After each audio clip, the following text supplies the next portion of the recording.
Coming back in. Here we are. Welcome back, everybody, to another episode of the Dirty and Driven Podcast. My name is James Deviney. I am your host on this fine show. We have a very special guest today, a fan favorite.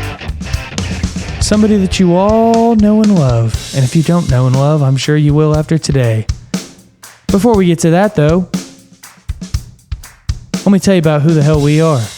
This is the Dirty and Driven Podcast. Our mission here is to bring people to the blue-collar world, teach them how to kick ass. We want to gain, train, and retain people in the blue-collar world. Why? We need more people. Why? Because blue collar is the heart of America, and we're losing people faster than we're gaining people. We need to make this industry one that is sustainable to last us generations to come. It has to be sustainable. It has to be a place people want to work, and it has to update and change over time. This has always been a great industry. It still is a great industry, but we can do better. We can change. It's a new generation, new times. We can make this place somewhere that people want to work. And that's what we have to do. We have so many people that we have to compete with. Tech companies. Freaking grocery stores are paying a lot of money now. Minimum wage is getting higher. You can go work at McDonald's for $15 an hour in some places. So what can we do? We have to, as an industry, adapt, overcome, and compete with these other people. We're not competing with ourselves. We're not competing with other construction companies. We're competing with Amazon. We're competing with other industries to get these jobs. So we have to make this industry, the construction trades, one that people want to work in.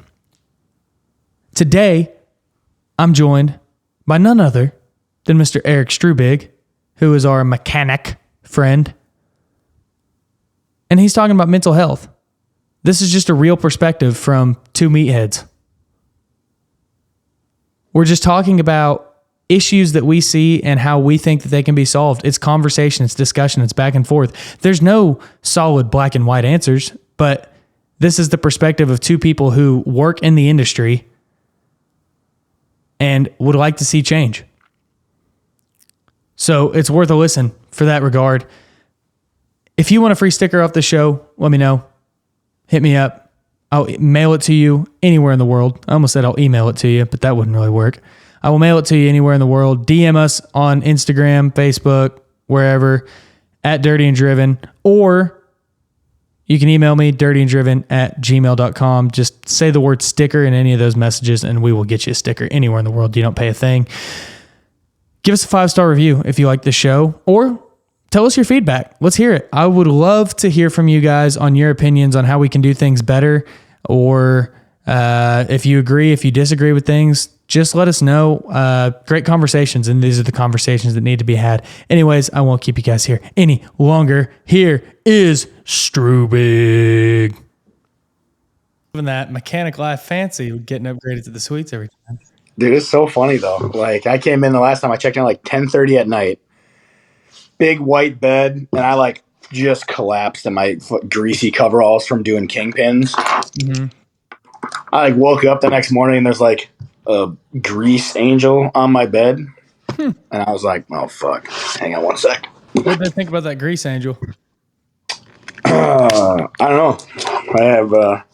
I did leave the maid some adult beverages, though. So maybe that scored me some points. I'm not really sure. Maybe. Hopefully. That's hilarious. Was that whenever you and I were going to record last time? Yeah. That one. That was funny, dude. I was like, I'm good. And then all of a sudden I got a call. I'm like, I'm actually leaving the state again. Where are you at right now? I'm in Brookings, South Dakota. Oh. So how come? Because you said that's what, a 12-hour drive for you? No, so Brookings is only 4. Oh. Okay. But I was in Huron yesterday, and that's 5.5 or 6. And then came here. Then I drove to Watertown, which is an hour away today. Back here, and then tomorrow I think I have to go to. It's just across the Minnesota-Iowa border. So But tomorrow night I'll be home because I have my kids. So, but yeah, how you been? That's good, man. Working my ass off also and knocking out podcasts. Yeah, man. That's what it's all about, right? Oh yeah. So how come they send you so far sometimes? Is it just the way it works? Like So there's not other we have locations that are closer than 4 to 6 hours? there's like for my company, we have a bunch of locations, but they're all like Iowa, and there's one in Nebraska, I think. As we expand the dealer network, it'll kind of change a little bit. But for me, my customers, I somehow managed to work myself into a pretty good position where my customers really like me and they like the level of service that I provide. So, like, my customers are like WAPA, so like Western Area Power. They control power for Wyoming, Montana, North Dakota, South Dakota, and Iowa. So, if we have a piece of equipment there, we service it. They'll pay, they pay for that, but Yeah. I am we'll call it the road warrior. So, yeah, it's been good though. I mean, I really enjoy what I do. It's good. Change of scenery is see a lot of farm fields, but yeah, it's nice. It's nice not to be in four walls in a shop. Yeah.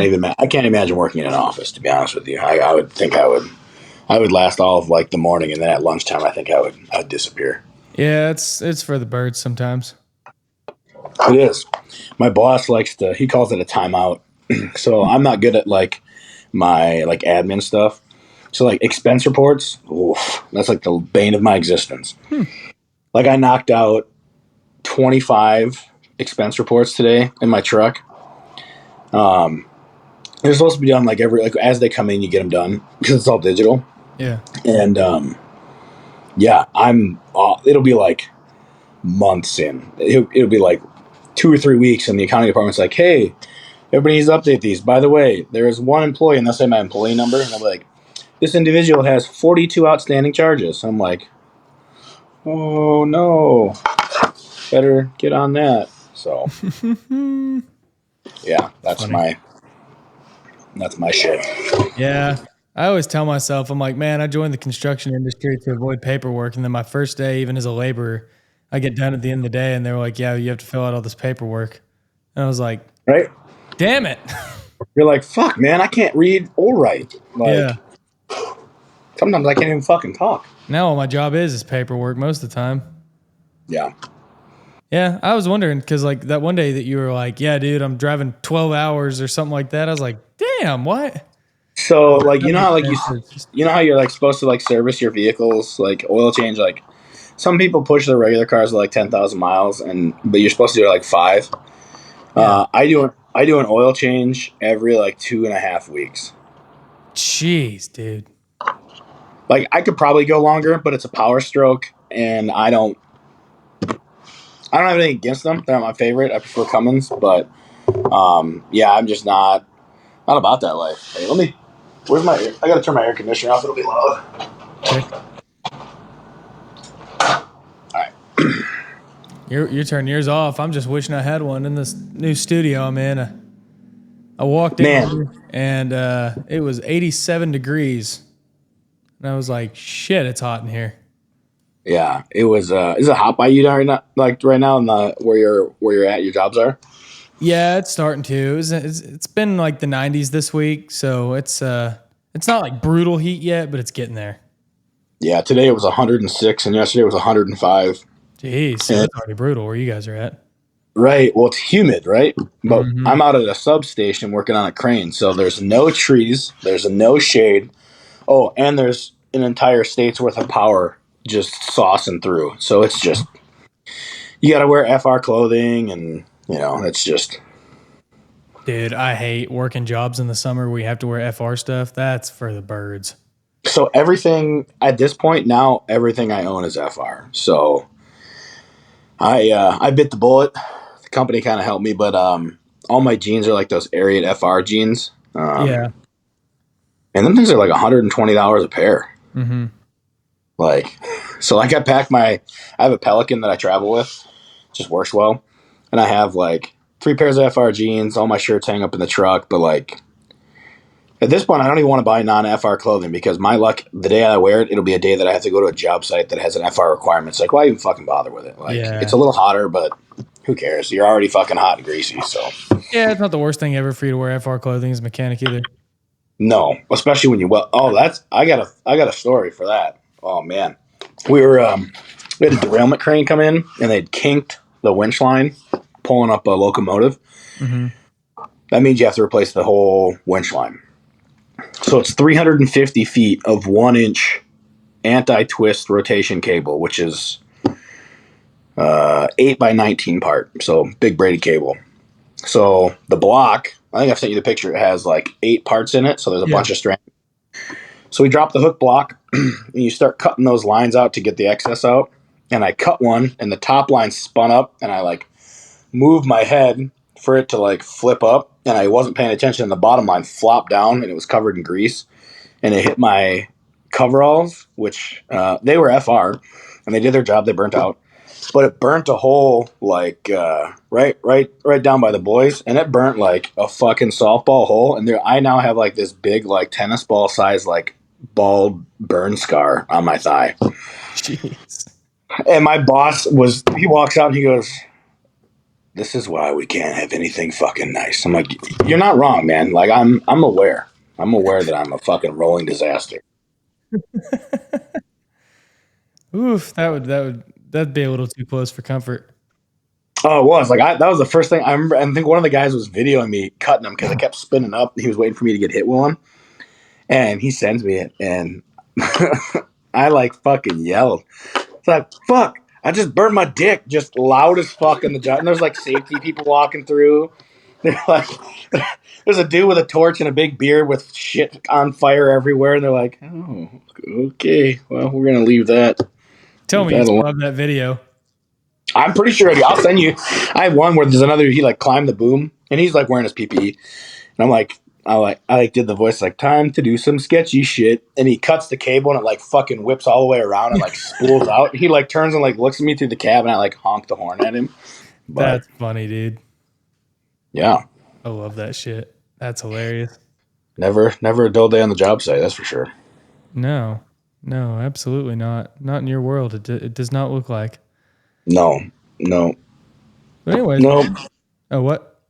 No, go ahead. Oh, I was going to say, anyways, you were wanting to hop on here, talk about some stuff near and dear to you. Yeah, mental health. Yeah, baby. In general, but I will. I'll add like the little disclaimer here that I'm speaking as a man, as a blue collar worker. So that's going to be my perspective. I'll have there's a little military perspective in there too, but yeah, it's a big. Now that it's men's mental health awareness month, or what's the title of whatever it is. It's like men's so like month. Right. So like it's great that it gets talked about more now. It'd be better if it was talked about as much as they talk about other facets of it, right? So it's something that affects, I'll say everybody. I'll throw that all-inclusive thing out there. Like mental health is huge. And in our world, it often gets looked at as like a negative. Like you bring up that and it's like taboo. It's like, you're bitching out, or, you're not, you just gotta suck it up, do this, that, or the other thing.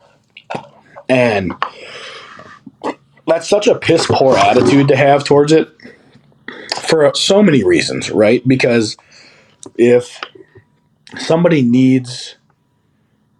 actually legitimately needs help and there's that stigma with it, they're not going to get it, right? So I guess we'll backtrack a little bit to my time in the service. And I remember the times that I needed it most in the service, it was super taboo because you're like, man, if I talk about it, I'll get pulled out of the roster, I'll get off the team. Like there's going to be so many repercussions. But not only that, like you're worried about your peers, right?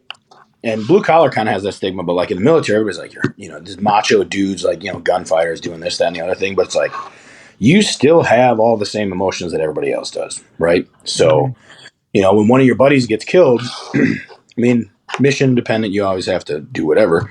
But, like, that's a lot to bear. And usually you're a pretty young dude when that happens. So, like, You got 19, 20, 21-year-old, early 20s-year-old young men and women, but young men that are losing their friends and their family to this shit. And everybody's like, you just kind of got to pack that away. And that's just part of it.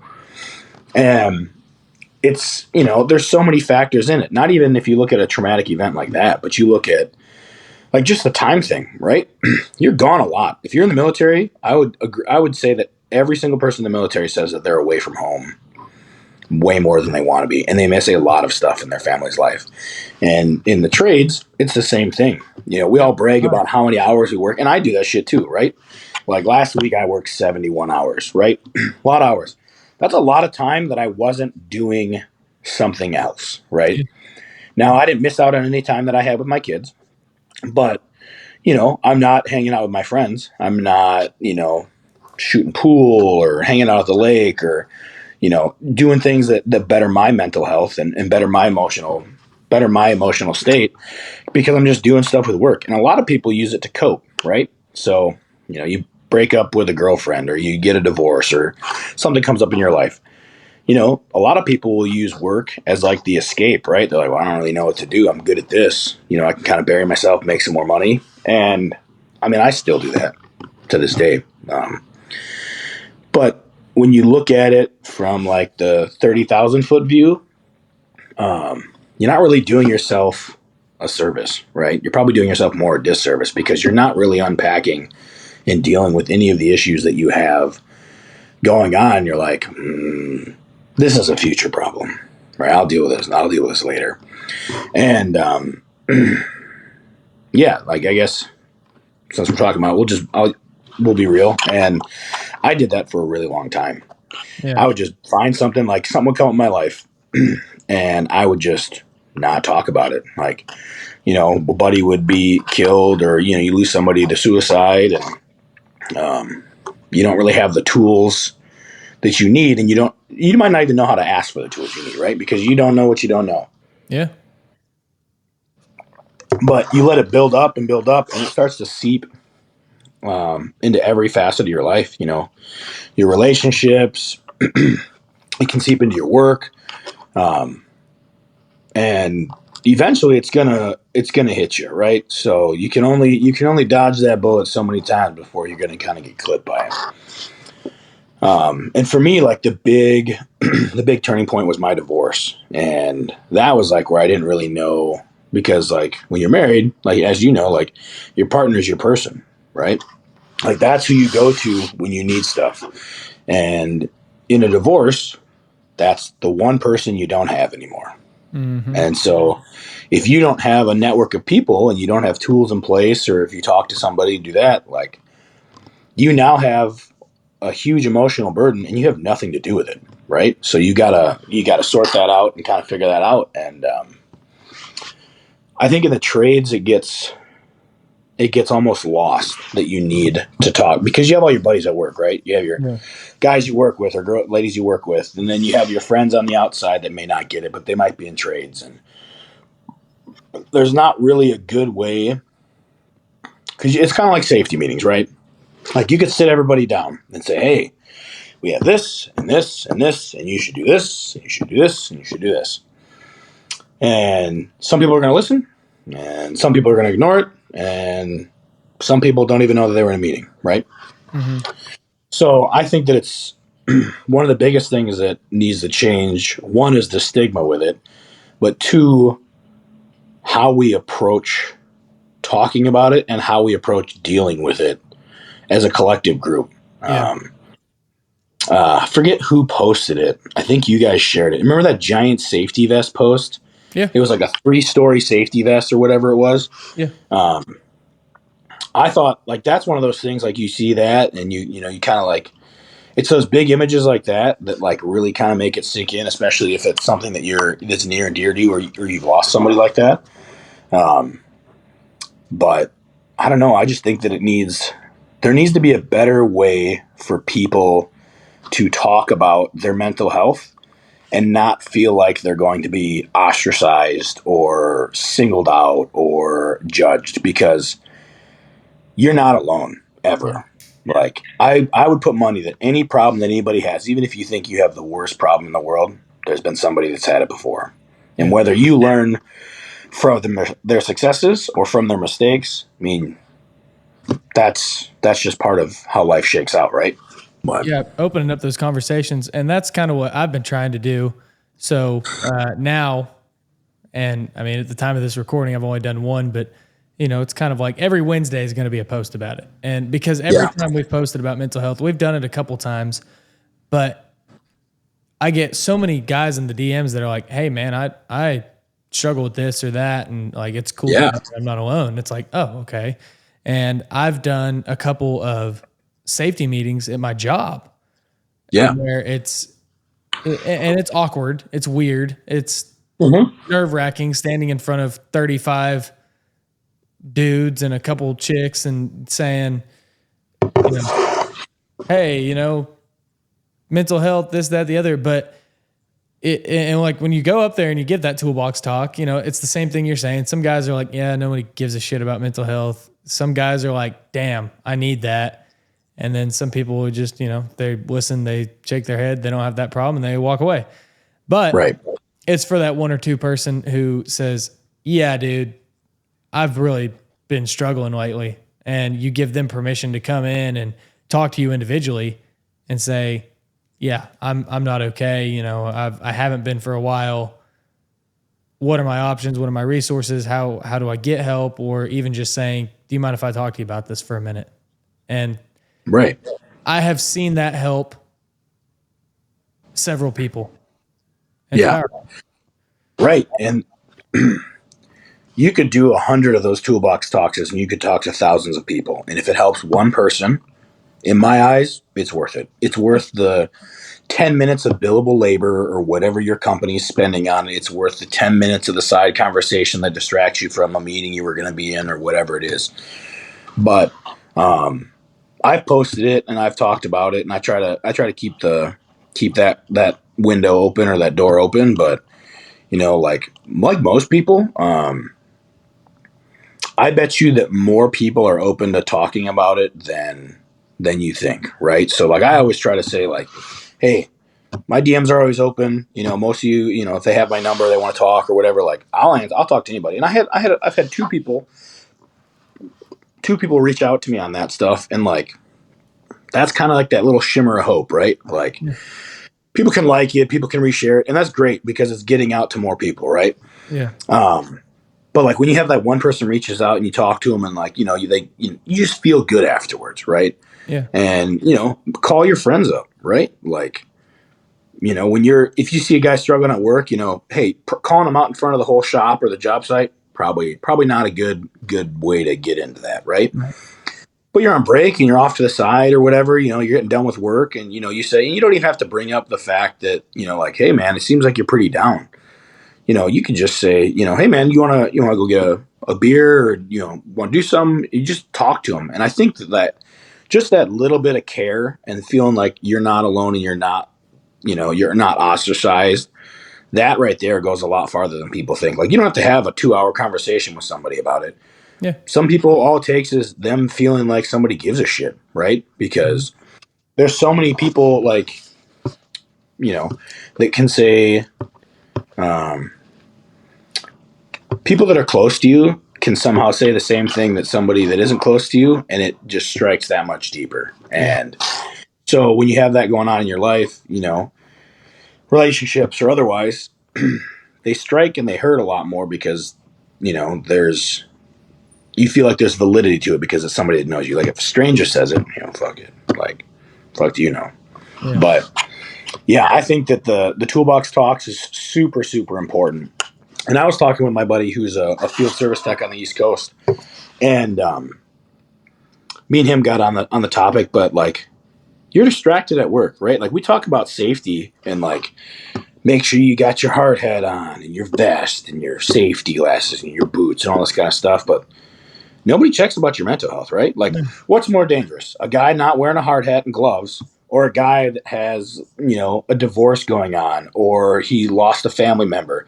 If you're not present, you are way more dangerous on a job site, not only to yourself, but everybody else. Yeah. I mean, think Right? about a CDL driver. I mean, driving a 80-mile-an-hour missile down the road, and he's thinking about other stuff, and he zones out for 10 seconds. Right. And we all know that it's like, and there's days when I worked back in the shop, when I was going through some of my stuff, like I'm like halfway through my day, I'm like, I've changed like 2 hoses or 3 hoses. Like I went to my boss, and luckily I had a good enough relationship with my boss that I was like, hey man, like he knew what was going on in my life. I'm like, I'm not here today. Like I would love to be, I'm just not in a place where I can be helpful. And I feel like this is going to be more harm than it's worth. And he was like, you go do what you need to do. We'll take care of it. No big deal. And those are the relationships that I see that, they're impactful and they're meaningful. But yeah, like if you're distracted at work, you're not only dangerous to yourself, but to your coworkers. And if it doesn't get taught, like we harp on like right now, cause it's summertime, they talk about like heat injuries, right? Yeah. And if you get a heat injury, you're more susceptible to getting more in the future, right? Yeah. So, and I think mental health is the same thing. Like if you have something go on and it's detrimental, like it's going to kind of daisy chain, right? It's going to kind of roll, and all of a sudden it's a fucking boulder going down chasing Indiana Jones, right? Can't stop it. But we don't talk about that in the shop, right? Like, nobody says, hey, like if you got shit going on in your life, come talk to me, this, that, or the other thing, because everybody wants to be, Macho Man or Wonder Woman or whatever. And it's not an environment that feels very permissive for that. Yeah. Like, everybody needs to talk to somebody. But yeah, it gets so overlooked. And I think, I'll speak on behalf of myself. I won't generalize, but like me personally, as a man, like I am kind of wired to be like a fixer, right? Like, look what I do for work. Yeah. So when I see a problem, I want to fix it.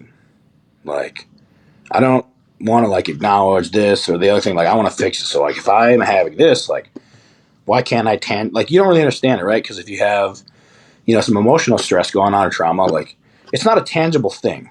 It's not like, hey, I'm 10 pounds overweight. What are you going to do? I'm going to burn more calories than I eat. Plan done. But like, if you're having, some mental and emotional strains going on, like there's not really a guidebook for that, right? There's plenty of resources, but unless you really hunt them down, like you don't really know. Like, so as a man, like I want to be able to fix things. And when it's an invisible problem and you can't fix it, like it's super frustrating. And it almost starts to do the opposite effect where it makes it more, because now you're thinking about it and it's just fucking there. Yeah. Yeah. So there's a couple things you've said in there that I want to go back to. So like for one, you look at like what your boss said to you of, yeah, man, just go take care of it. A lot of bosses don't do that. They say, and I mean, this is where culture change has to happen. And if you are a boss in this position, you need to really think long and hard about this. If a guy comes to you, or if you can just tell the guy, because a lot of guys don't have that relationship with their boss to say, hey, I'm not good. So like that guy that, one of the guys that came and talked to me after I gave a toolbox talk about it, he came into my office. I'm not his boss per se.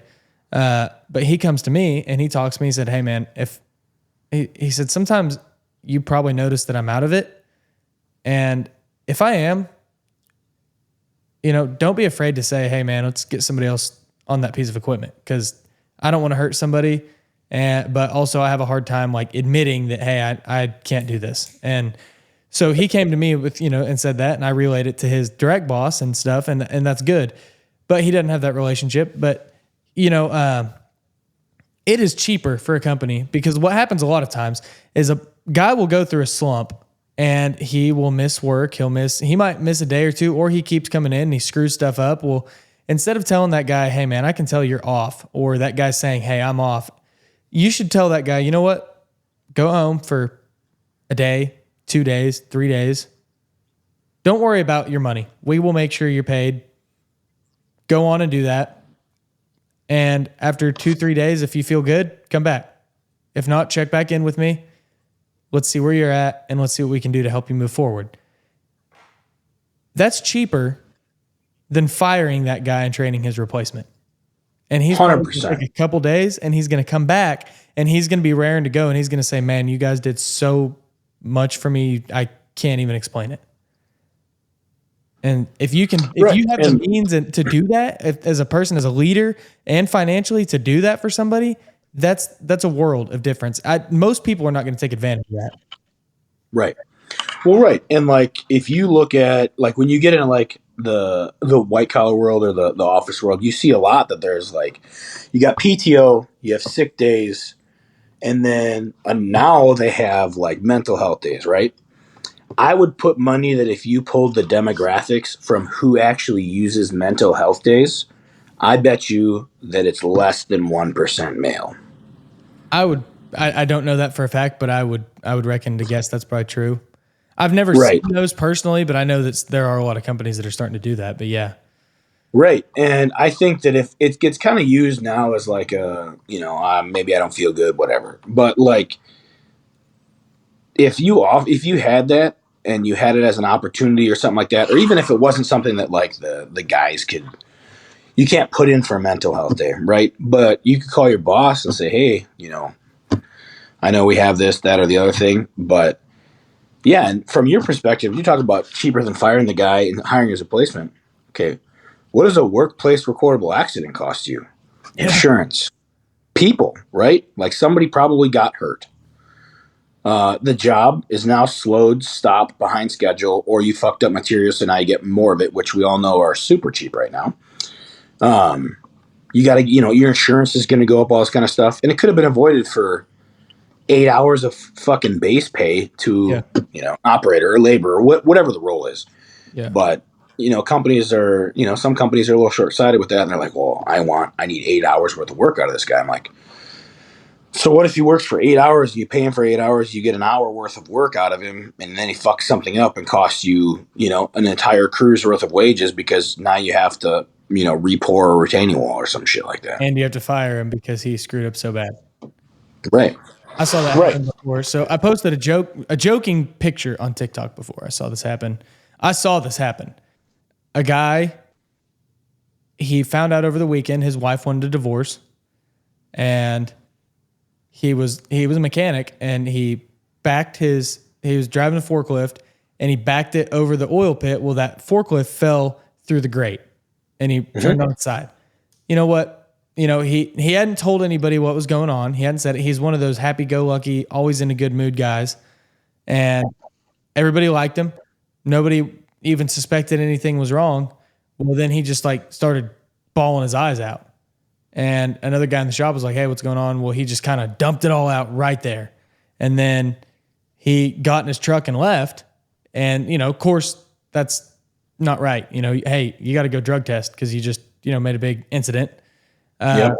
Well, then he went to lunch and he was too embarrassed to come back and explain the situation, say what happened. And he just up and left. And, he refused the drug test. Well, 2-3 days later, he's clear headed now. He's like, guys, I fucked up.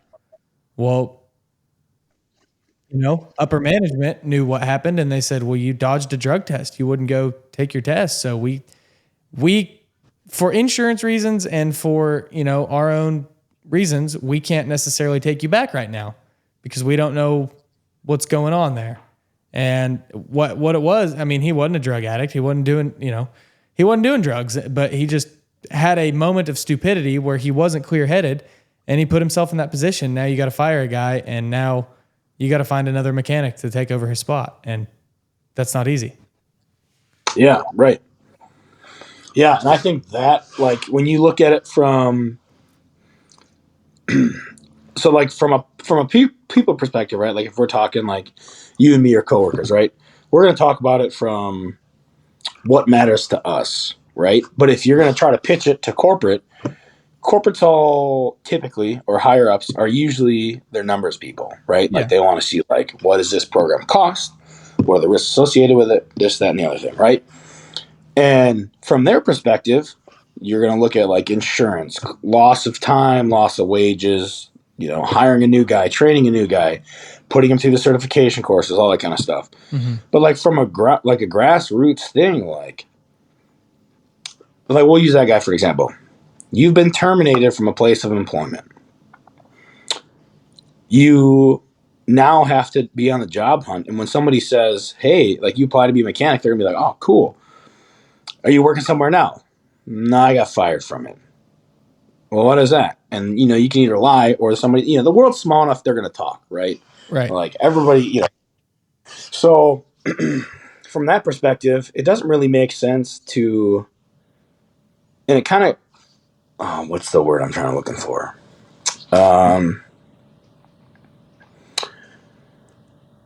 You don't want to bruise your ego by telling somebody that you need help. Right. Right. Like your ego, and I'll say for me as well, I'm not saying that I'm free of this at all. I'm saying I have it. Like egos are fragile, right? Mm-hmm. So, you might be like the best operator west of the Mississippi, but you're having a bad mental health day, or you got some shit going on in your life, and you go to try to talk to somebody, like, oh fuck, then I'm not going to be the best, right? Yeah. Like people are so afraid of losing that they don't want to open up about it because they're scared, which is fucking human nature, right? Like you don't fucking know, like the unknown's fucking scary. I think that's probably the scariest part is if you tell somebody you don't know what's going to happen, right? Like if you know what's going to happen, you're like, hey, I tell my boss this, then this happens, and then I make a decision, and then this happens. Like that would be a much easier route to take than, all right, I'm going to tell my boss that I'm not in a mental place to keep working. I have no idea how that's going to shake out. Yeah. And unless you have a good relationship with that boss, or at least a professional one, you don't know, right? Like that dude could be like, that sounds like a fucking you problem. Like I'll find somebody else to fill your spot. And I think that's a culture shift, right? Yeah, it is. Like, because they're not, right? They're, everybody talks, it used to be the same, like, I got 5 dudes fucking wanting your spot. Now it's like, do you? Yeah, no, they don't. Do you have 5 dudes? Because you've had a wanted ad for like a year, right? Or longer. And the companies so that not treat that I'm people saying like that don't have 5 people waiting to fill their spot. Fuck no. They don't have one person that's even thrown an application and has never worked a day in their life before. Yeah. They're like, fuck that. Like, those are the employees. People that work for those kind of companies are there for a paycheck and a paycheck alone. They do not. Hey man, you want to come work at KFC? I'll pay you I'll pay you a quarter more than you're making now an hour. Watch that whole shift leave. Yeah. Right? But I think that kind of goes into the culture shift that, it's happening slowly. I'll give it that it is happening. But it's just got to be a shift, not only in corporate culture, but in like the trades as a whole, and then the people. Like your culture, your company culture can shift, and the people usually follow the culture, right? So I forget who posted it or who was talking about it, but there's a company by me called Vite Construction. Yeah. And they talk about company culture a lot and what their big things are. And like, you look at their people, and as company leadership, you guide where your company culture goes. And if you don't bring your employees on that with you, then it's just a phrase painted to the wall in the building, right? Like if you don't embody what your values and your company stuff is, like if we treat everybody like family or whatever, same insert some slogan here. But on the backside, somebody's like, hey, I got my son's baseball game today at 5:00. If he's not doing something that is going to throw back a job site or something like that, like, why not let him go? Right? Yeah. Like, that's going to go a long way, because then the next time you're in a crunch and you're like, hey man, can you stay late? That guy's going to be like, nah, you remember when I wanted to go to my kid's baseball game and I haven't been able to go? Good luck. Get fucked. That happens a lot, man. It does. It happens a shit ton. And I see it less probably in my world because I don't really see any one company, right? Like even in my own company, I work out of a service truck and I'm not even in the same state as my company most days, right? Mm-hmm.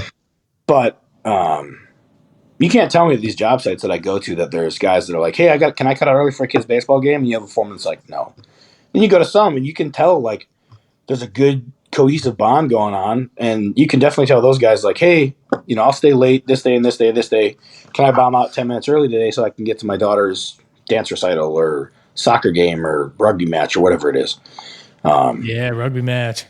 Yeah, fuck yeah. Yeah, dude, I've seen that happen.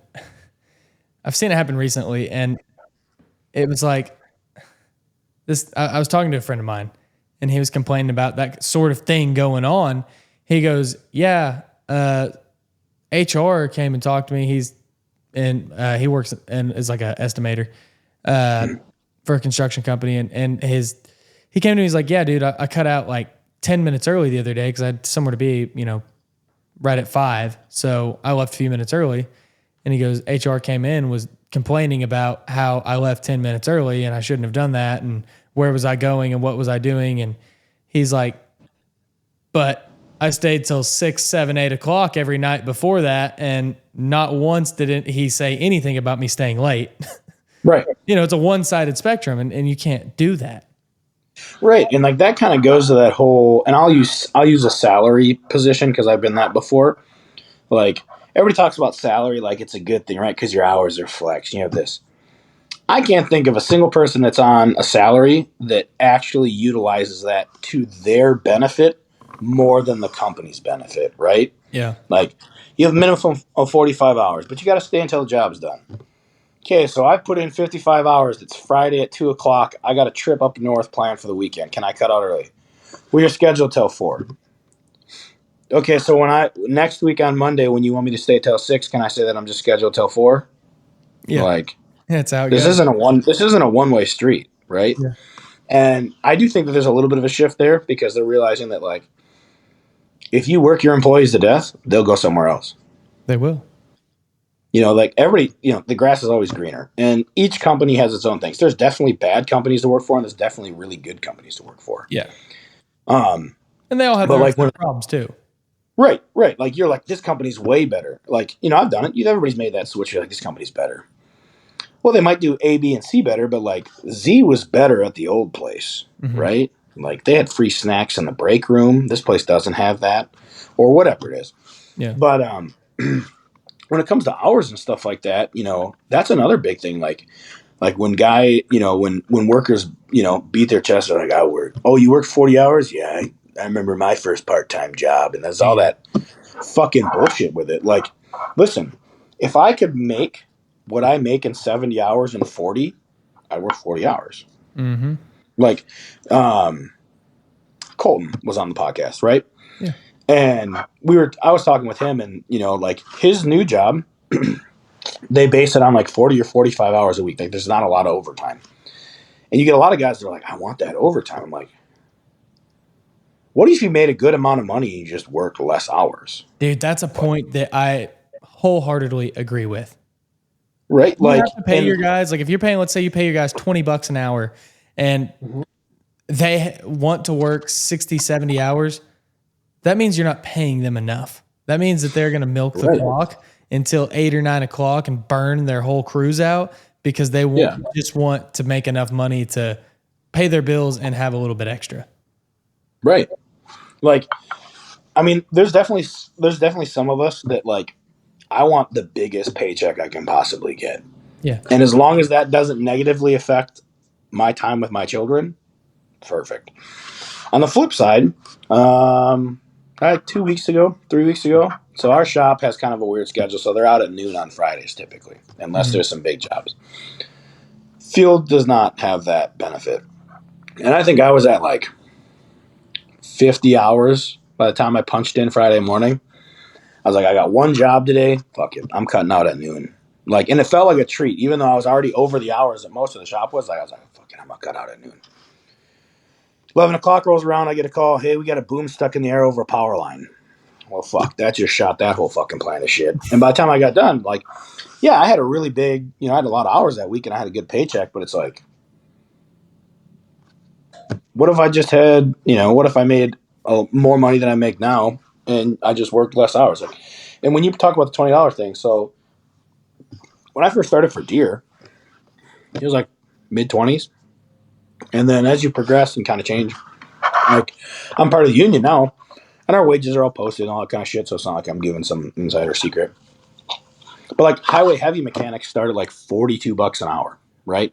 Plus your union package, so you're like at 70-ish. But like you're making $42 an hour now.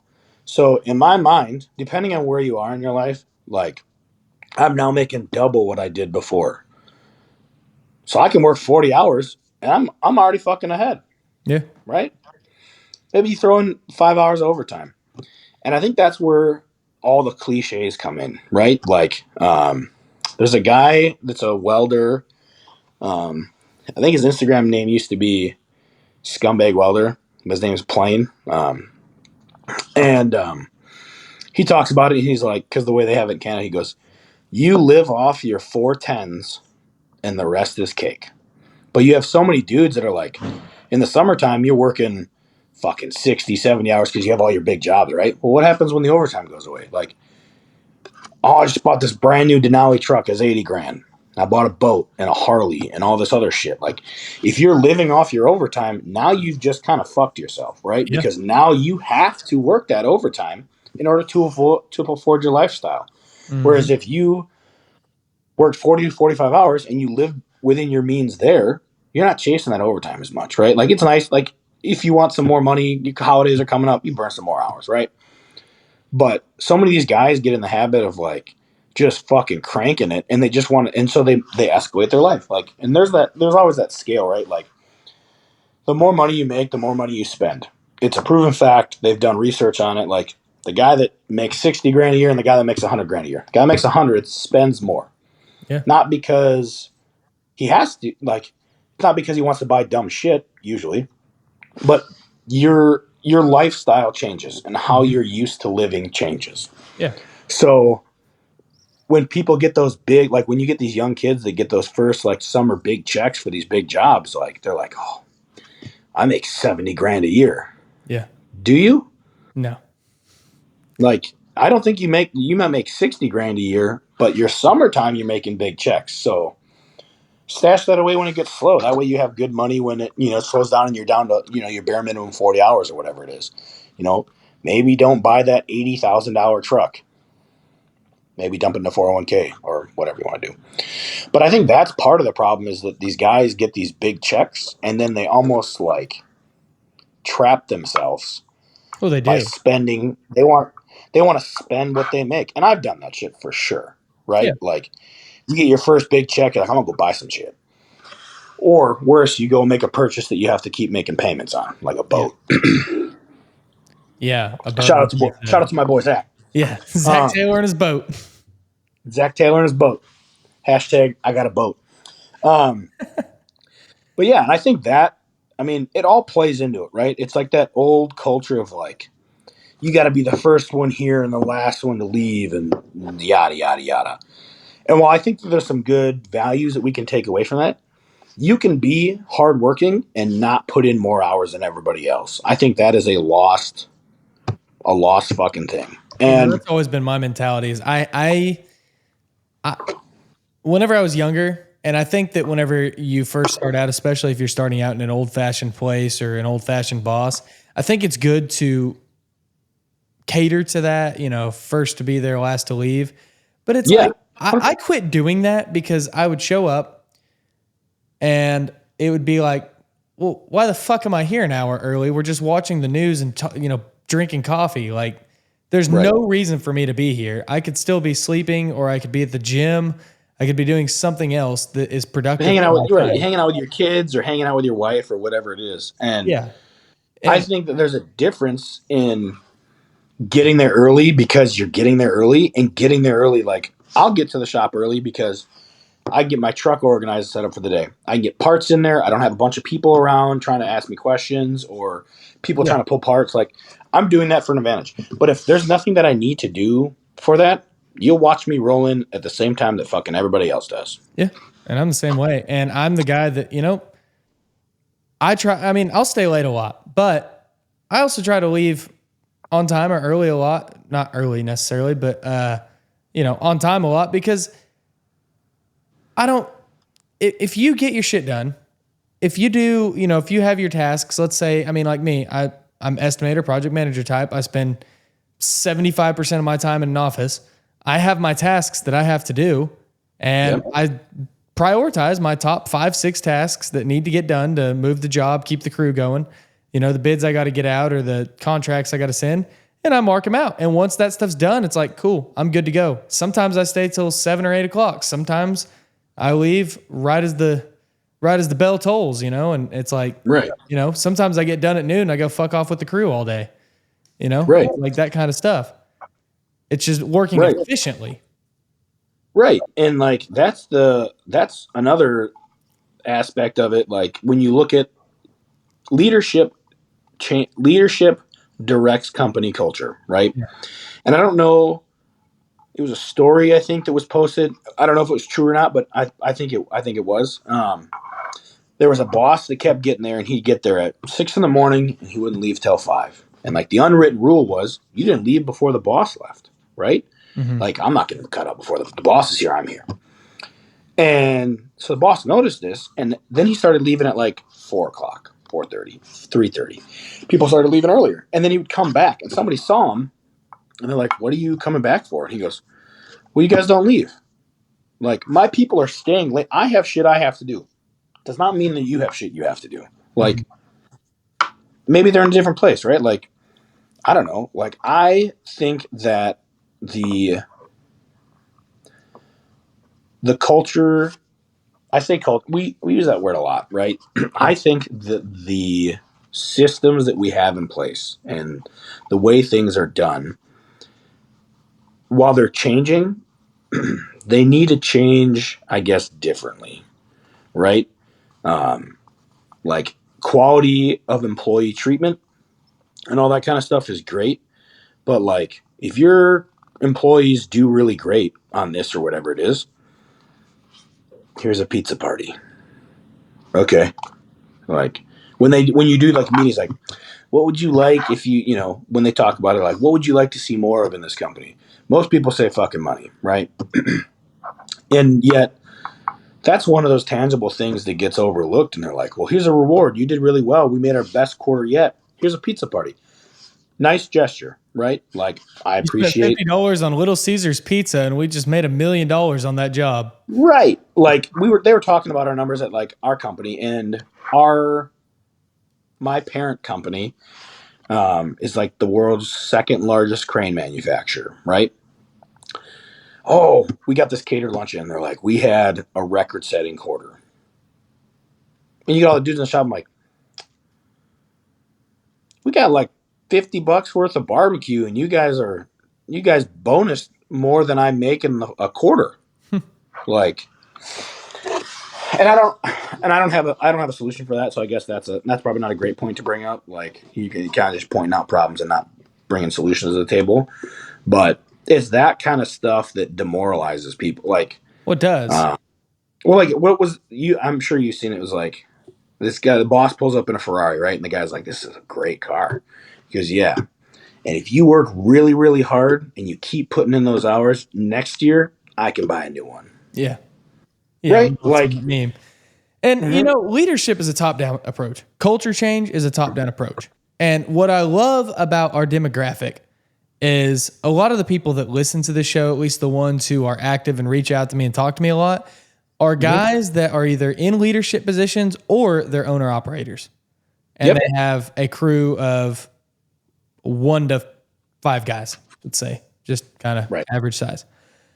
Even with that size of crew, now I'm not saying you got to be throwing bonuses out, and I'm not saying you got to be but it's important to establish that culture of being the boss that leaves at a decent time on Friday because you want your guys to go. Yeah, you might still want to work. You might still want to get stuff done, but you know that this guy wants to work on his dirt bike. This kid wants to go hang out with his daughter, and this guy's got a hot date tonight. So it's like doing what you're saying, you know, leave or just tell him go home. Like, I had a boss that was great about that. He'd start seeing if we were getting burnt out and tired. This is my first job I ever had. He'd start seeing us getting burnt out, tired later in the evening. Well, he'd still have to work. He'd just say, "Hey, y'all done a hell of a day. Let's go ahead and end it." And then like he'd be lingering around. Like we'd get in the truck about to leave, and we'd be like, "What are you doing?" "Oh, I'm just cleaning up. Don't worry about it. You know, I'm right behind you." And Well, I mean, shit, he'd stay longer, but he wanted us to be happy, and he wanted us to come back the next day and bust our asses again. Right. And that little bit of like, hey, cut out early today. Yeah. Don't have to tell me twice. And I guess I'll circle back. Like, the military is notorious for that bullshit, right? Mm-hmm. You get there fucking early every day. And if you're in garrison duty or whatever it is, like, work day ends at 1600 or 1700. Those junior enlisted guys don't have fucking shit to do that late. Like, that dude's already cleaned his weapon. He's already done a sergeant's time. He's already done this, that, and the other thing. Like, if you have a leader, if you have stuff to do, misery doesn't need fucking company, man. Yeah. Right? Like, fucking send those dudes home. And we had an NCO that he was, leadership may have not liked how he approached things, but he always had really good morale and really good decorum with his guys, right? It'd be like 1,300, maybe 1,400 on like a Friday. And he'd walk out to like the team area or the platoon room, and you'd look at him and he'd just kind of stare around the room, and he used to say zonk. And that meant fucking just disappear, right? Like, I'm not releasing you. I'm just saying that I don't need you here anymore. So disappear. Now, if you're here, I'm going to find something for you to do. But that was like his way of being like, hey, you're already here. Like, I got shit I have to do. Otherwise, you're just burning time. And in the Army, you ain't getting hourly wage. Like, somebody broke down their hourly wage in the service, and it was like $2.45. It was some stupid fucking number. That was like, wow, all right, well, you know. But yeah, and like those little gestures, like, especially and I would say it probably is more, that is probably a good tool. 'Cause some guys like to work their hours, right? Like, if you send me home early, I like being off early. But if I was expecting to work 2 more hours, like, I kind of want that money or whatever it is. Well, and that was the point I was But, about to make. Yeah, if it's a guy, like, especially if you're traveling, dude, like, if you're traveling and you get sent home earlier, you get a rain day, that is a bad mental toll on you too. Yeah, what you can do, It's a sit rain in the day. fucking hotel. Yeah, and you're just like, pfft, I'm tired. Yeah, like if I got rained out at a job site, I mean, I don't really get rained out, but like if I got rained out at a job site now, like, cool, I'm gonna go hang out at the hotel. I'm gonna be away from my family. I'm gonna be away from my friends. I'm not getting paid, and I'm in a place that I don't know. Yeah. Great. Welcome to the bar. Well, let's go to the bar. Yeah, and it's like a lot of people are like, yeah, dude, whenever I travel, I want to work 12 to 14 to 16 hours a day. Like, that's why I'm there. And if you're a single dude, no family, no kids, or if you're just somebody who enjoys that, sure. Like, that's great. And if that's what makes you happy, great. And it sucks if you get sent home early in those situations. I'm not saying less work is always the answer. Right, but like we'll say I'm assuming you get your salary. Yeah. Yeah, right. And their bonus, whatever. But like salary employees, like in an office, that's a prime demographic for that program. Hey, it's Friday. All right, see you guys later. Oh, it's only noon. I'll see you Monday. Like, they're not losing any money. Mm-hmm. To be honest, the big boss is probably not losing any productivity, because if it's sunny out and it's noon on a Friday, I'm going to bet you that the level of work getting done is probably not super fucking high. Right. Probably a lot of TikTok, a lot of, hey, what are you doing this weekend? Whatever. So I think that circles back to like company culture, and that really will bring it back to that mental health. Like when you cut out early, everybody gets like that dopamine or that endorphin dump, right? Like, fuck yeah. Like, school's out, right? Like, school's out for summer, right? All the kids are throwing their shit in the air, whatever. But like, you get cut out early, you're like, shit, I got all this extra time. Like, you don't even have to do anything with it. But it's like that little endorphin dump and that little dopamine dump of like, all right, that's today's victory. Got to hunt the good stuff, right? But yeah, those things are always super important when it comes to mental health, because you don't,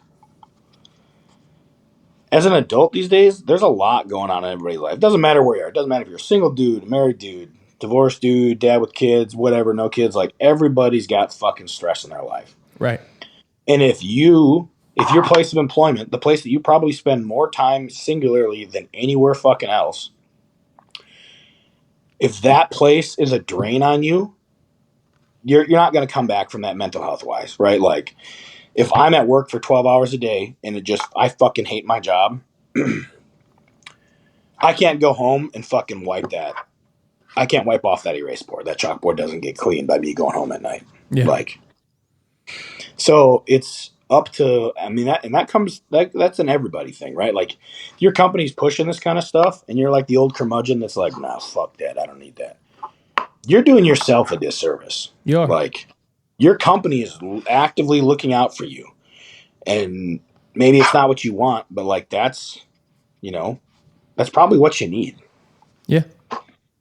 Yeah. And I mean, it's those old school curmudgeons like that they keep everybody down because, like you say, yeah, this, like, well, back in my day, that type of stuff, walk Yeah. to school uphill both ways. Well, look, dude, I bet you got problems. And I mean, you're an alcoholic who's been divorced 3 times. So you can't tell me that your mental health is just absolutely stellar and that bottling it in has worked for you.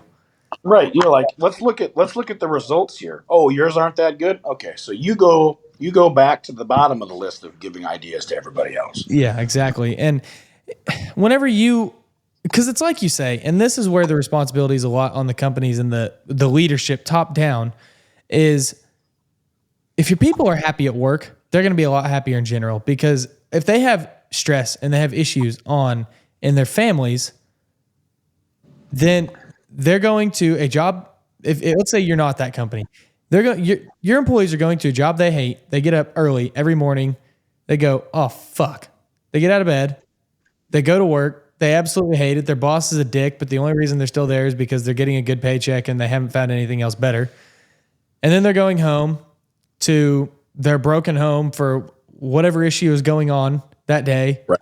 And it's just absolutely draining, and it's just a vicious cycle, and they are absolutely hating their lives. Now, let's look at the flip side. If you're a company and you invest in your people and you truly develop them and you make sure that they're happy at work the best you can, again, you're still going to have problems. You're still going to have issues. You're still going to have people that are disgruntled. It's not a world of sunshine and rainbows. And even if you work for the greatest company, and you could work for God himself and be treated the best ever, it's still the construction industry, and there's still going to be shit that happens. Yep. And there's still going to be stressful days. I mean, it's a high stress job. You have a lot going on. It's great and it's rewarding. But if they're well taken care of, then they're going to take that home and they're going to be in a better mood. Well, chances are, if they're in a better mood, they're going to perk up their family a little better, and now they're going to have less issues at home. And even if they do have issues at home, at least they're happy for that few hours that they're at work and they're excited to be there. Right. Right. And that's kind of where I think that's a good transition point to, like,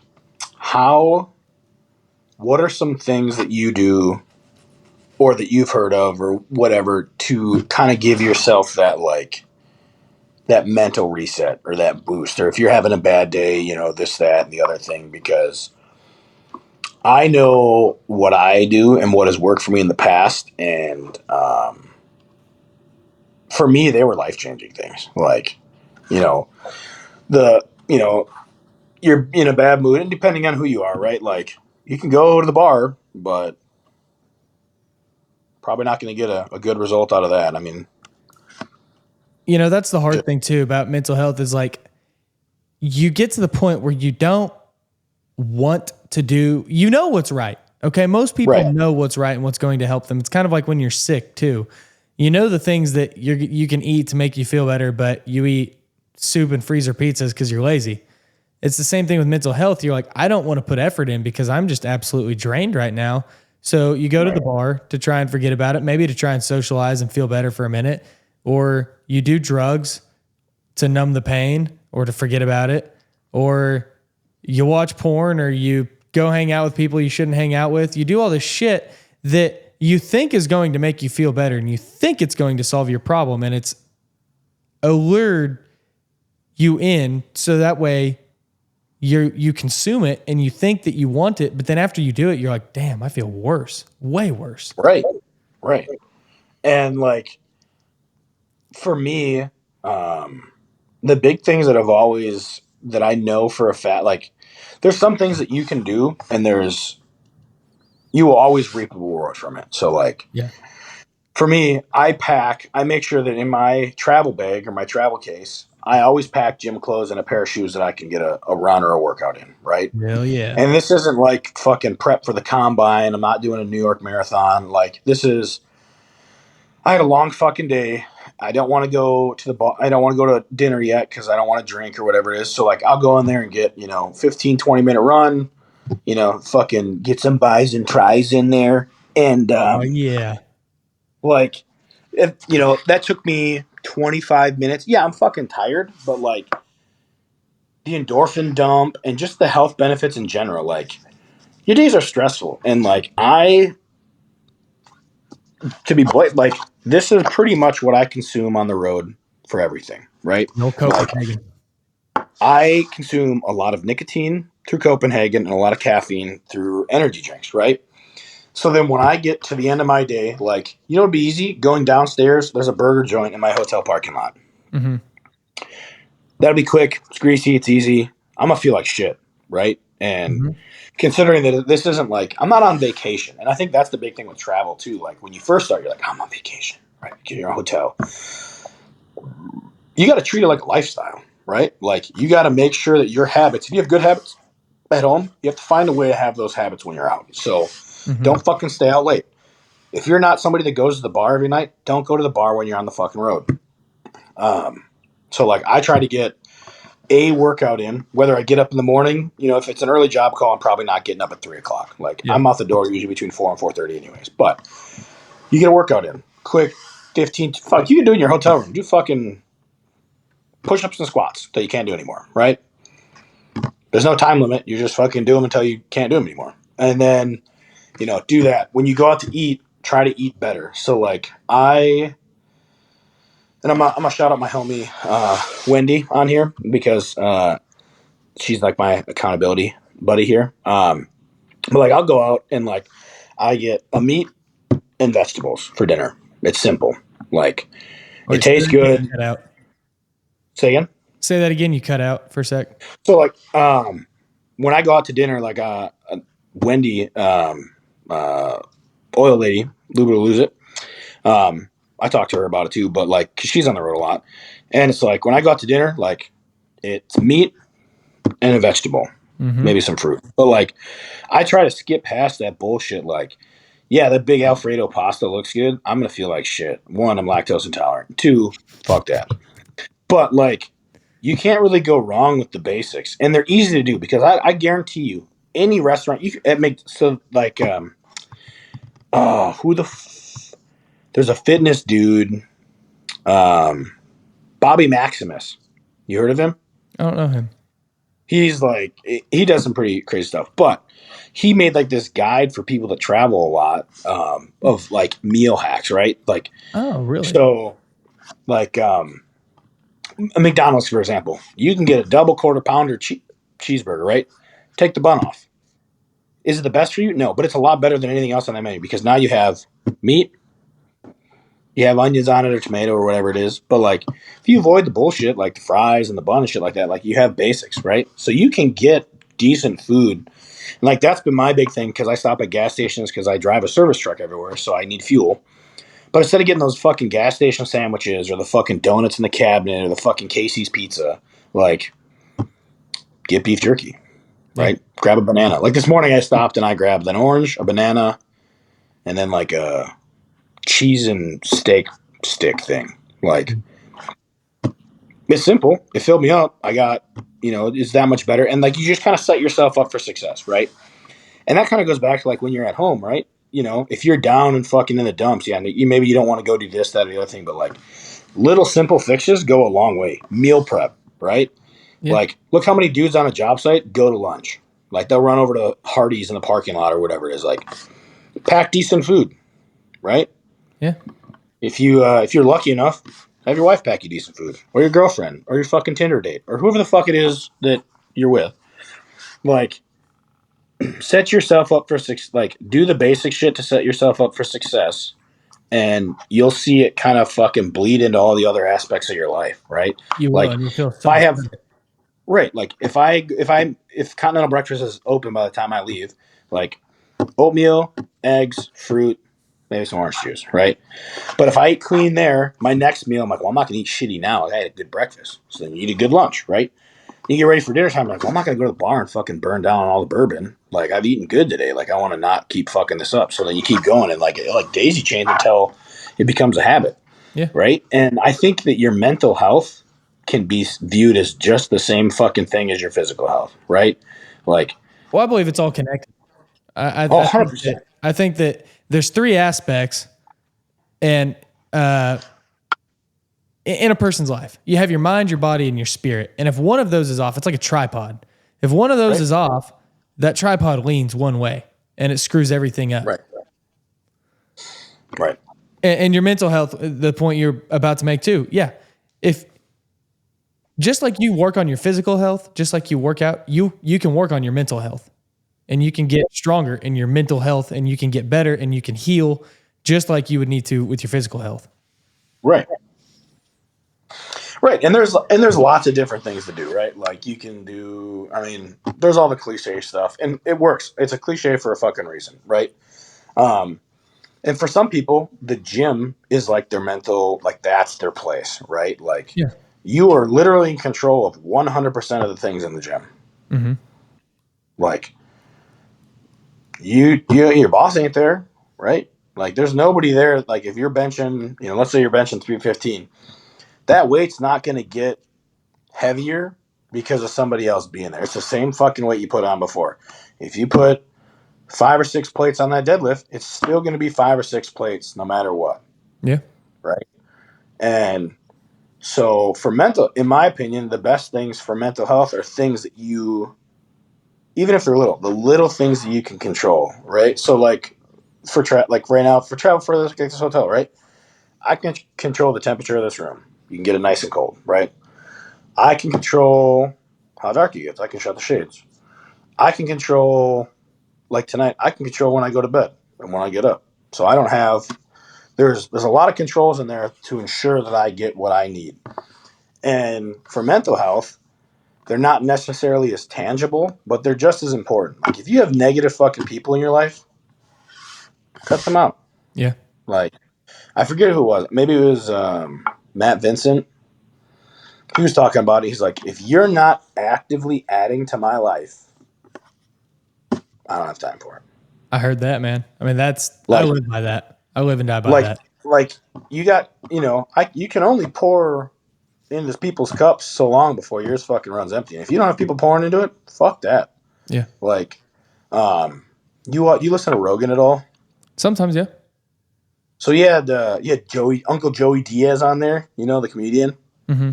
And I shared a little soundbite from it, and he was talking about like you don't need fucking 20 friends, right? Like you give me 3 bad motherfuckers, and I'll finish you. Like, and that he's like, when I look at people now in my life, I look at them from the perspective of like, if I die, are these guys going to talk shit about me, or like, are they going to care, or are they going to go up and squeeze my daughter, and are they going to give my kids toys and shit like that? And like when you kind of change your perspective on that, like if you don't add to my life, I'm out. Yeah. Like, and it's it sounds pretty simple. Sometimes it can be significantly more complicated than that, but like you just start to wean out the bullshit, and that's kind of where you start to find like your clarity and like what you want, what you don't want, and all this kind of stuff, because you realize that before you can be right for anybody else, your boss, your coworkers, whatever, you got to be good with yourself, right? And if you keep fucking helping everybody else and none of those people are reciprocating, fuck it. Why would you do that? Yeah. And to go down that road, I think that the people you surround yourself with is a big thing for your mental health. Huge. And so there's 2 ends of that coin too. So okay, do you have people in your life that you just need to cut out, get rid of? Yeah, probably. Most of us do. I've had to do it. I've had to do it with family members. And I mean, It sucks, but you're an energy suck. I don't want you in my life. I don't care if we're related directly by blood. So you get rid of those people, but also there's times where you have no one, even if you do have good friends, they're a long ways away. You haven't talked to them in a while. They're doing other things, and you don't feel like calling them to, hey man, we haven't talked in months, but you got a minute. Most of the time they would, but you get in your mindset mentally. Or there's a lot of people who just don't have a good influence in their life. They Right. only have shitty people in their lives, but that's where you have to audit yourself. And you have to say, why do I only have shitty people in my life? Okay, well, all right, I live in a bad neighborhood, so all my neighbors suck. I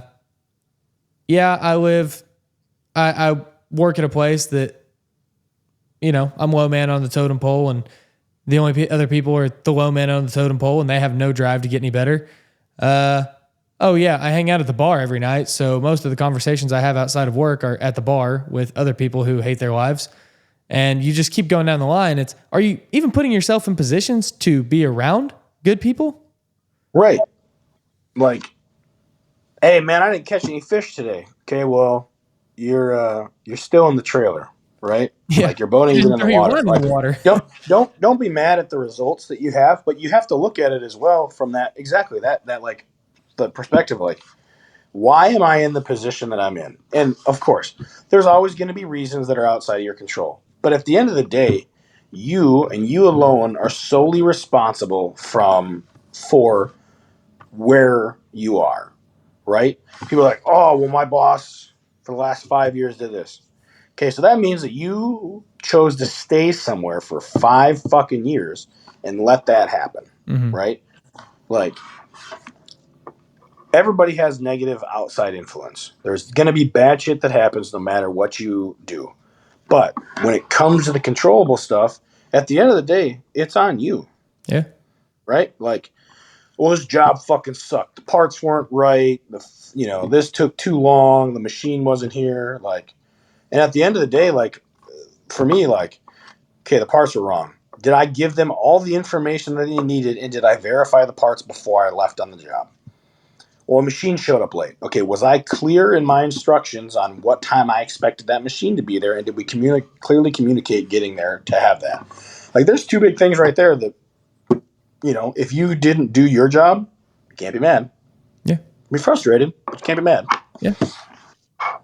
Yeah. And that's true. And you have to do things on your end. It's like, people want to talk about, oh man, my wife's being a bitch. Well, why is your wife being a bitch? Is your wife being a bitch because she's just bitter at the world? Or is your wife being a bitch because you come home at 8:30 every night because you stopped off at the bar on the way home? You have a kid at home.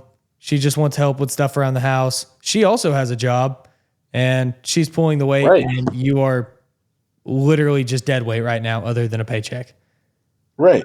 And Yeah, going back to that, like, we had this guy at work that used to, and I don't work there anymore, but like, every time I fucking talk to this dude, he's like, oh, my ex-wife's a fucking cunt, blah, blah, blah. And I never heard him talk about her outside of those specific words. And I laughed one day, and he's like, what? I'm like, have you ever not treated her like that? Right? Like, she might treat you like an asshole, but let's flip this role. If my ex called me those names and treated me like that all the time, I wouldn't be in a big rush to be fucking nice to them, especially if they're an ex. Right? Like, if I treat somebody like shit and then they treat me like shit back, you're like, whoa. I'm like, no, that's not how this works. Like, you get what you put in for the most part. And you got to really kind of dig deep and look and say, like, man, none of my friends are there for when I need them. Okay. Are you there when they need you? If you are, probably find new friends. But if you aren't, start there. Right? yeah. Like, you if you want grass to fucking grow, or you want a tree to grow and give you shade, don't be mad if you don't fucking water and it don't grow. Yeah. Right? Yeah. Like, You have to invest. what you put energy into is what you're going to get results or something out of. If you don't put energy into it, don't expect it to be this big blossoming thing. Like, if you don't put effort into a relationship, well, it's going to be real upsetting when it happens. It ain't going to fucking work. Yeah. Right? Like, if you don't give your partner what they need, don't expect them to give you what you need, or at least expect it to last, right? Yeah. Like, you have to, and that's where it goes back to, like, yourself. That's a perfect example. Like, if I'm not giving myself what I know I need, I can't be fucking mad when I don't get the results I want and I'm always in a shitty mood. Yeah. Right? Like, and I heard a quote a while ago. It was like, because people are their own hardest critic. At least I know I am. But when you flip it and you're like, if you were your best friend, what would you say? And you think about it. You're like, so why would you not give yourself the same grace that you give somebody else? Yeah. Yeah. And you got to do that. So I read this book. It changed the way I view things, the way I look. I've always been an optimistic person, but this book helped me just so much. It was called a Relentless Solution Focus. I've talked about it before. Probably the best book on mindset I've ever read. And it's a very practical, engaging book. It's not your typical self-help book. And one thing that it talks about is whenever you get into those bad thoughts of, you're degrading yourself, like it used the example of an MLB baseball player.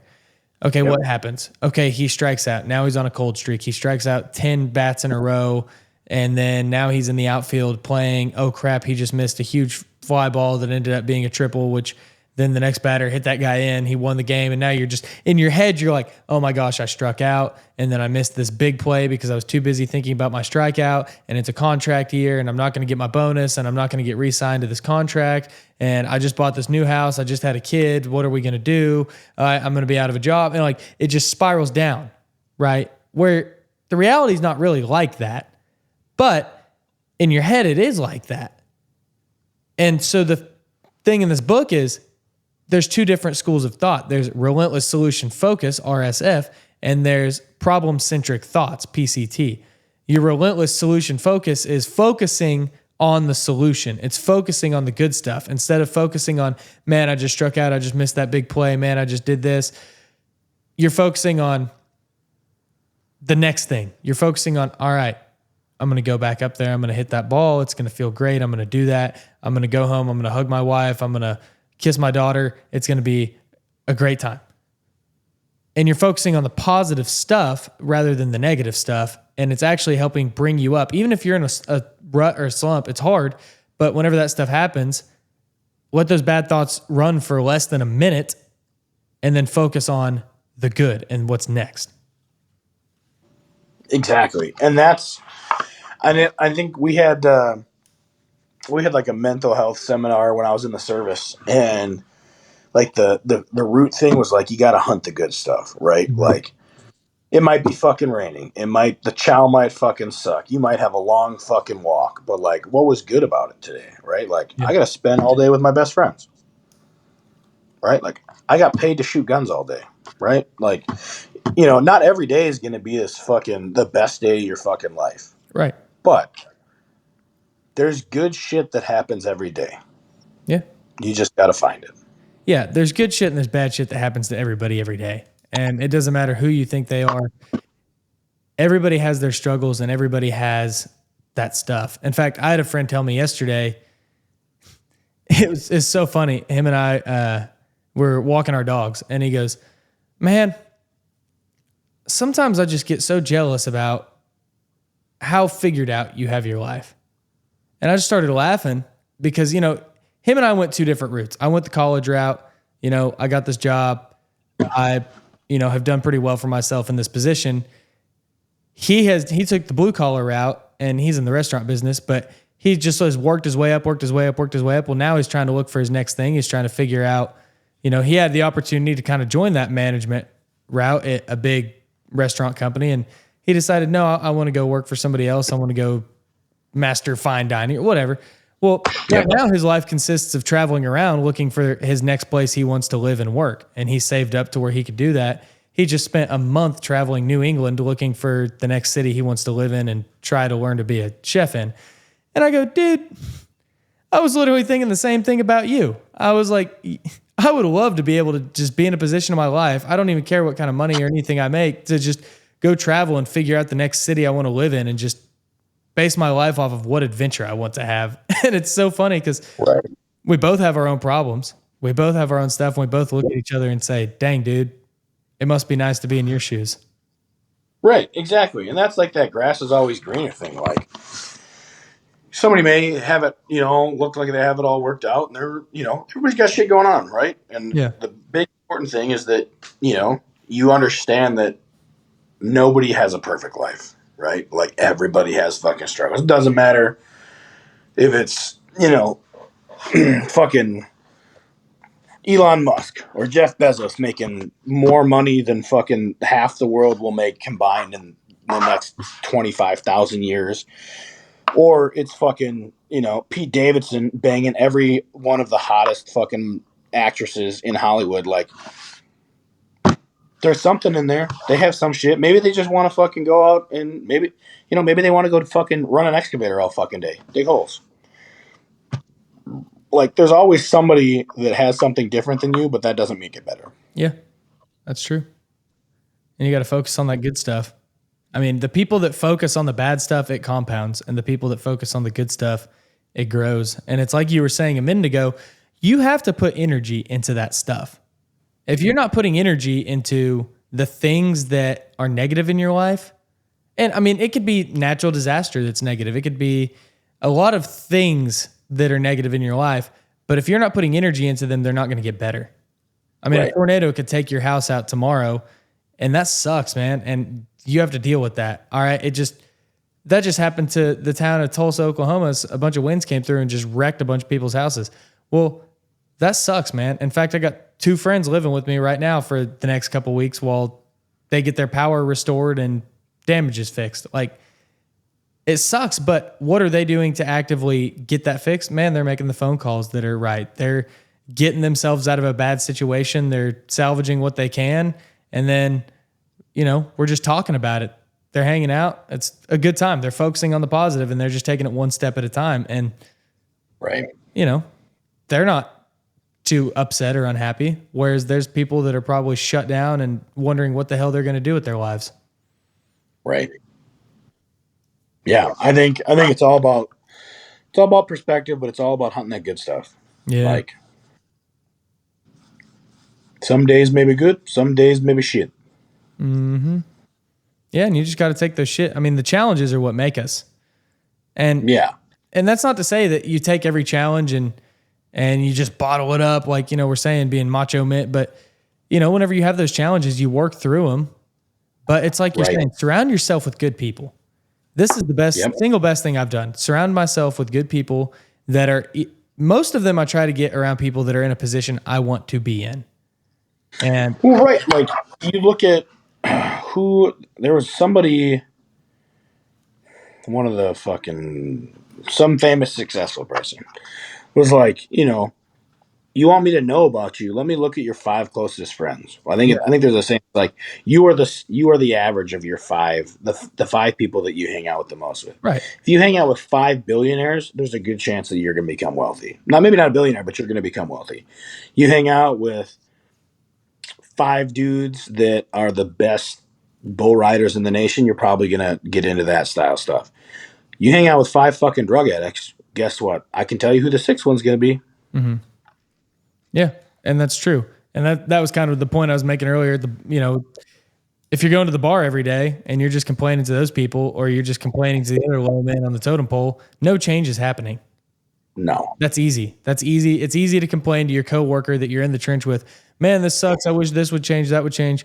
But you could be taking those same complaints and that same stuff, and you could be taking it to your boss and saying, having an honest conversation that requires a little bit of effort and a little bit of energy and a little bit of humbleness to go to your boss and say, hey, here's some things that are a concern to a lot of us employees, and you got to wear that on your shoulder, and you go do that, you're going to feel pretty good afterwards. And they're going to think long and hard about, dang, I want my people to be happy. But if you just complain to the guy in the trench, that's the easy way out, and nothing's ever going to change from it. And you're eventually going to complain so much that you guys both quit and go do something else. Right. Yeah, 100%. Yeah. And I mean, just to sum up a lot of the mental health stuff, dude, is you can fix a lot of it by just swallowing your pride for one and recognizing where you're wrong. I mean, I always say whenever I am in a mental health slump, a lot of times I can look in the mirror and say, what am I doing wrong? And I can say, am I working too much? Am I spending way too many hours away from home? Possibly. Am I not present when I'm at home? Possibly. Am I not eating right or working out? Possibly. And you just keep going down the list. Am I hanging around shitty people? Possibly. Yeah. Do I need to distance myself? Possibly. Are my buddies going through bad stuff that I can help them with and I haven't been there for them? There's a lot of things right there. Right. And you just keep going down the list and see what you can do. And again, there's situations that are out of your control, like a death in the family or something that happens to someone else or stuff like that. But you can still reach out and be there the best you can. Exactly. Yeah. And one thing that I learned, and I think this was one that I was lucky enough to have, I learned from somebody when I was in the service, was that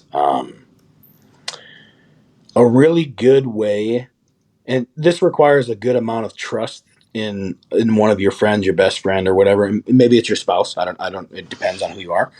But if you want to find out where you're fucking up, ask the person you're closest to that question. And you might not like that fucking answer, right? Like, so be prepared to fucking get some spikes thrown at you. But like, you're dealing with your best friend. You're like, fuck, I don't like, if you said, listen, no bullshit, what areas do you think that I'm faltering in? You don't have to say fail. You just say falter.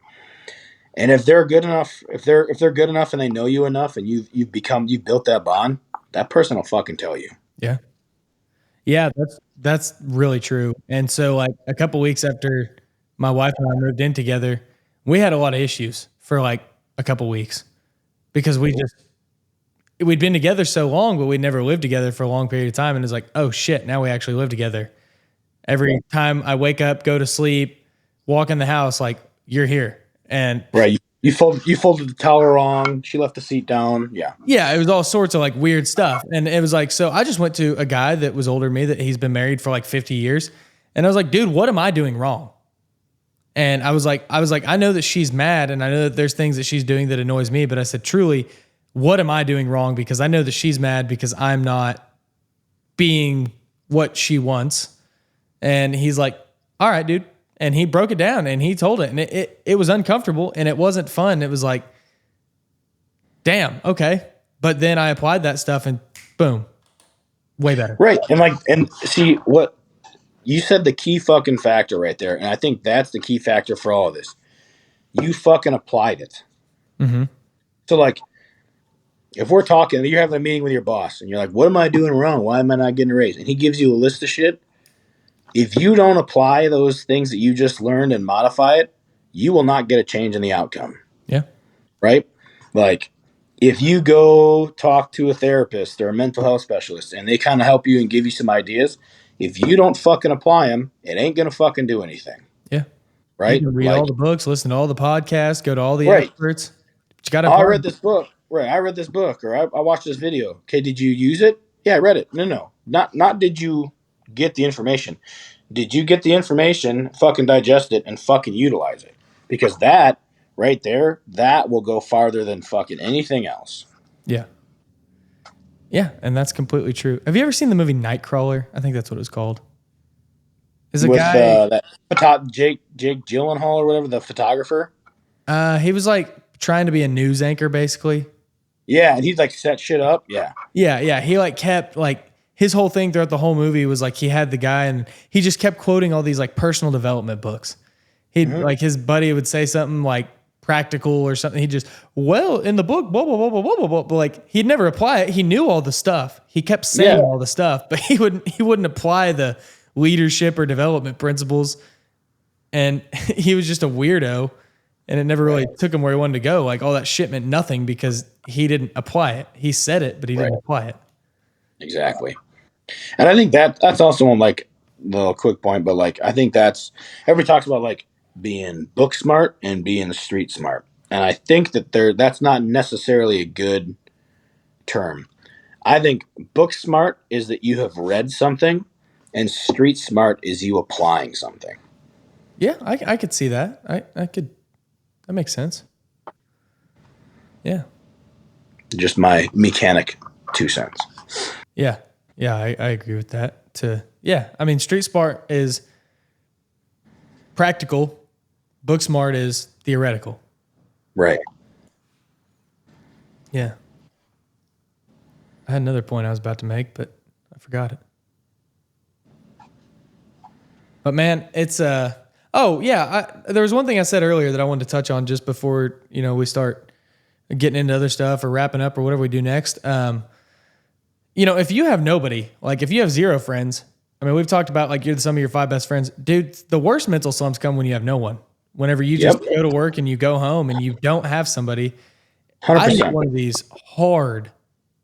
Last year before, my wife was working out of town, out of state. She lived in another state for 2 years of our relationship.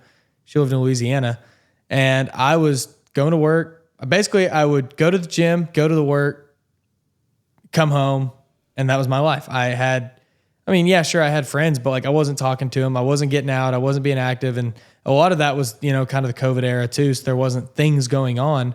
Well, dude, I didn't have anybody to talk to, or at least that I felt like that I could talk to. And it weighs on you because then you're just alone in your head all the time. And you're telling yourself a lot of these lies, like we were talking about earlier, that aren't true or they're exaggerations. And it just compounds on you and it just drains you and brings you down. And I just was like so desperate to find people in my life that like, hey, I want to be like you. And, also at the time I was probably 22. And so all my other friends were fucked up too. So what good were they? I mean, they had their own problems and so they were getting out of their slumps. And I mean, what did I do? I started putting myself in situations where I was going to be around people that I wanted to be like. Right. Maybe that was a community event. Maybe that was going like I joined a church and that church has different options. One of them's a men's group that meets on Monday mornings. I didn't join this one personally, but it's all construction workers. They meet before they go work. And I joined another men's group with just full of strong men. That's where I met that guy that'd been with his wife for 50 years that I said, what am I doing wrong? I put myself in positions to where I could build these relationships with these guys and they would talk to me. Right. Yeah. And I think that's honestly probably some of the scariest steps, right? Like I know for me, the time that I felt like I had nobody was during the beginning of my divorce, right? Because I had moved to Minnesota, which is where my ex-wife, my kid's mom, is from. So all of the friends that I had here were her friends first, right? And like everybody knows, in a divorce, you revert back to who you were friends with first, right? Right. So I had lost everybody that I had. I didn't have anybody to talk to, right? And I ended up talking with one of my buddies who at the time he was a good buddy. I mean, I wouldn't have classified him at the time as my best friend, but he was a good buddy. And I went to him and he was there for me. Him and his wife were just it didn't matter what it was. Like they were there for me. They gave me a place and all this kind of stuff. And like those people that are there, you find out a lot when you have nothing, when you feel like you have nothing to give. Like if somebody does something for you and you don't have anything to give to them in return, they're doing that out of love. Yeah. Right. Like when you call, when you're talking with somebody and, they call you out of the blue and they check in on you and you're not one that does it to them. They're checking out of you out of love. And that in moments like that feeling of love, like that is like the most peaceful, overwhelming feeling is that you're not alone. Somebody fucking cares about you enough and that there's hope in the world. And call your friends, fucking tell them you love them, make it fucking weird, whatever. But reaching out those phone calls because and social media, for as much good as it does also have bad, right? But you can kind of tell if somebody's posted a bunch of negative shit a bunch of times and that's out of the norm for them, give them a call. Slide in their DMs, right? Just check on your homies, right? Because they may be having that and they're not going to fucking tell you because they don't want to burden you with it or whatever, this, that, and the other, whatever answer it is. But reaching out and finding your people and building we'll call it your circle of people, your circle of trust or whatever it is so fucking huge. It was one thing that I I wanted to be everybody's friend when I was younger. Cause I wasn't in school, I wasn't friends with anybody. I was the out of place kid. And then when I got out of school, I wanted to be fucking everybody's friend. I wanted everybody to know me, all that kind of stuff. And that's where it kind of sunk in that You don't need that. Like, you want quality in friendships, not quantity. Because I can tell you, all those fucking friends that I had made, they were nowhere to be found when I fucking needed friends. Yeah. Yeah. But Yeah, yeah, that happens. And those relationships take time too, you know? I mean, like I've got yeah, they're people not that like I an call overnight friends. thing. Like there's people that hit me up and they'll talk to me about, you know, hey, what's going on? How's it going? You know, I've got people that'll talk to me that tell me some pretty deep stuff and I'm there for them when they need that. But it's like also, like, I don't know them that well. It's like I offered, Right. yeah, if you ever need someone, let me know. And they took me up on that. But then we don't know each other that well, Right. you know? So it's like, I'm not going to ask you, like, hey, can I come stay at your house for a week because I just lost power? You know? Right. And like, that's the kind of thing that, like, those are like the differences and stuff too, right? Like, I'm here for anybody if they need it, right? Like, Yeah.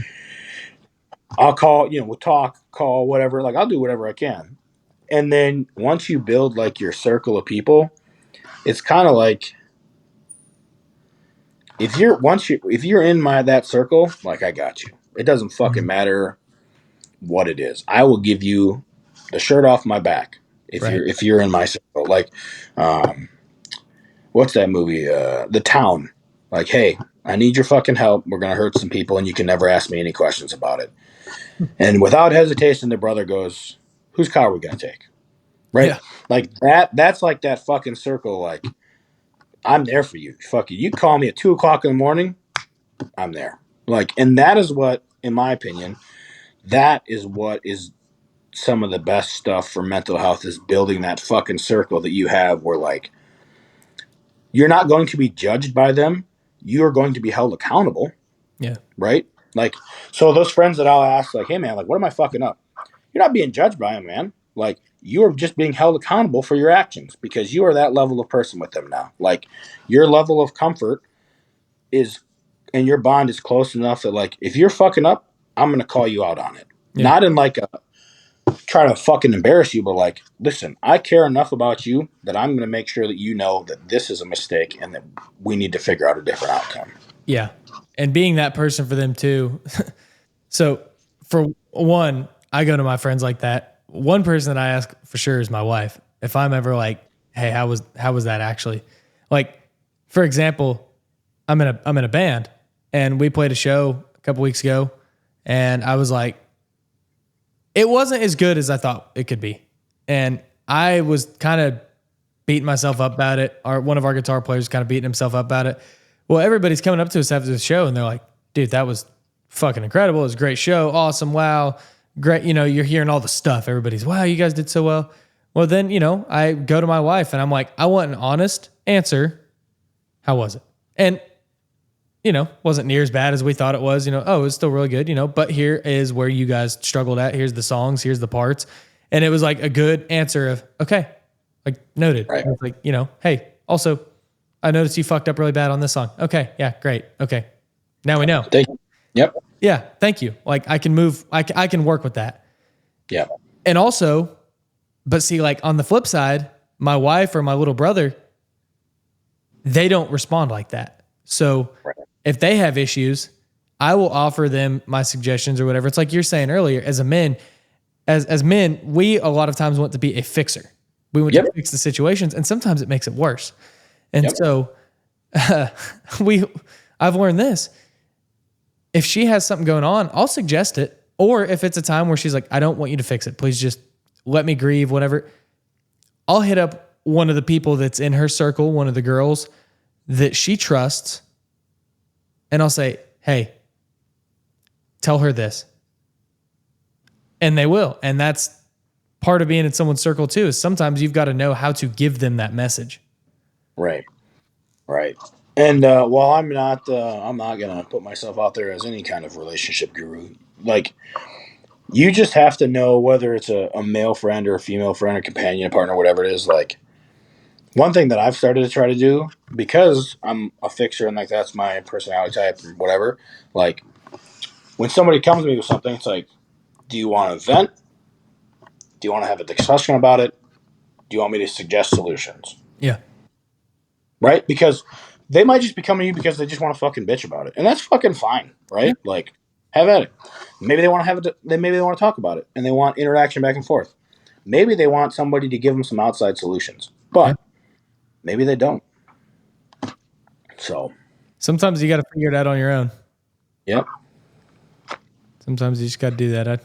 My best friend and I would do that sometimes. And there was one time that, of course, he was drunk as hell and it was 4 a.m, but he was sitting there talking. I was like, dude, you just need to I was like, try this, do that. Nope, quit. It's just like, all right, just fucking bitch about it then. Yeah. Fuck it. You do you then. Yeah.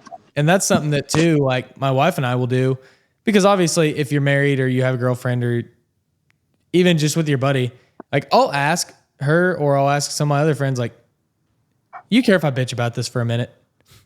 And it's like, sometimes my wife will say, you know what, honestly, I've had a bad day too. I'm really just not in the headspace for it.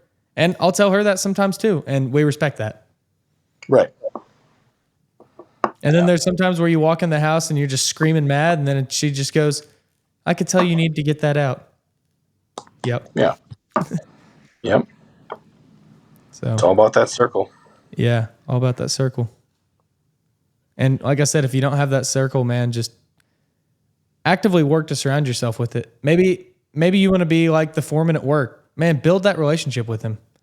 Mm-hmm. Maybe you want to be like the dude that you see around town, a business owner. Figure out where he hangs out, where he goes, what groups he's in. Find a way to get around that guy or go to his business and talk to him. Like, relationships take time. But, I mean, I've been working on certain relationships with guys that I've wanted to be friends with for a long time, for over probably 1.5 years, 2 years. And it's like they're just now starting to really start being a relationship and not just a I know you, you know me kind of thing. Right. But it's worth it. Right. Exactly. So, yeah, man. Well, I don't know about you, but my brain's about fried talking about all this mental health.